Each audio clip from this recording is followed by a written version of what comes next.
राधे राधे दोस्तों, आज हम आपके लिए लाए हैं विजया एकादशी व्रत कथा।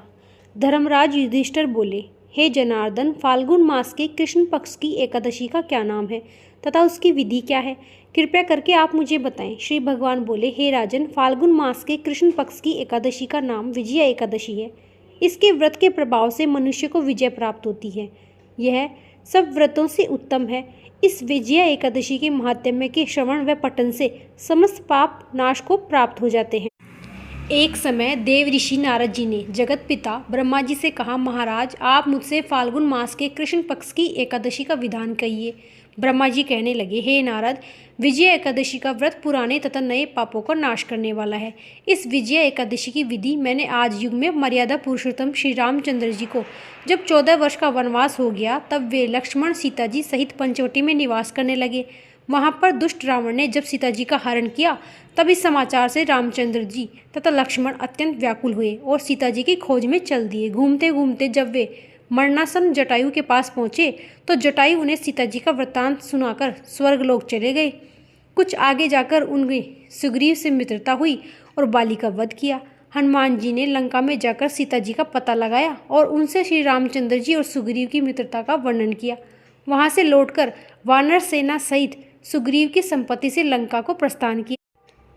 जब श्री रामचंद्र जी समुद्र से किनारे पहुंचे, तब उन्होंने मगरमच्छ आदि से युक्त उस अगाध समुद्र को देखकर लक्ष्मण जी से कहा, इस समुद्र को हम किस प्रकार से पार करेंगे? श्री लक्ष्मण ने कहा, हे पुराण पुरुषोत्तम, आप आदि पुरुष हैं, सब कुछ जानते हैं। यहाँ से आधा योजन दूर पर कुमारी द्वीप में वक्दालभ्य नाम के मुनि रहते हैं। उन्होंने अनेक ब्रह्मा देखे हैं। आप उनके पास जाकर इसका उपाय पूछिए। लक्ष्मण जी के इस प्रमाण के करके बैठ गए। मुनि ने भी उनको मनुष्यासन रूप धारण कर लिया और पुराण पुरुषोत्तम समझकर उनसे पूछा कि हे राम, आपका आना कैसे हुआ? रामचंद्र जी कहने लगे, हे ऋषि, मैं अपने सेना सहित यहाँ आया हूँ और राक्षसों को जीतने के लिए लंका जा रहा हूँ। आप कृपया करके समुद्र पार करने का कोई उपाय बताएं। मैं इसी कारण आपके पास आया हूँ। वक्तालभ्य ऋषि बोले, हे राम, फाल्गुन मास के कृष्ण पक्ष की एकादशी का अवश्य पार कर लेंगे। इस व्रत की विधि यह है कि दशमी के साथ स्वर्ण, चांदी, तांबा या मिट्टी का एक घड़ा बनाएं। उस घड़े को जल से भरकर तथा 5 पल्लव रख वेदिका पर स्थापित करें।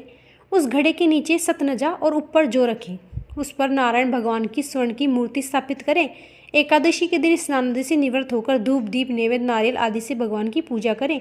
तत्पश्चात घड़े के समान बैठकर दिन व्यतीत करें और रात्रि को भी उसी प्रकार बैठे रहें। द्वादशी के दिन नित्य नियम से निवृत्त होकर उस घड़े को ब्राह्मण को दे दे। हे राम, यदि तुम भी इस व्रत को सेनापतियों सहित करोगे तो तुम्हारी विजय अवश्य होगी। श्री रामचंद्र जी ने ऋषि के कथानुसार इस व्रत को किया और इसके प्रभाव से दैत्यों पर विजय पाई।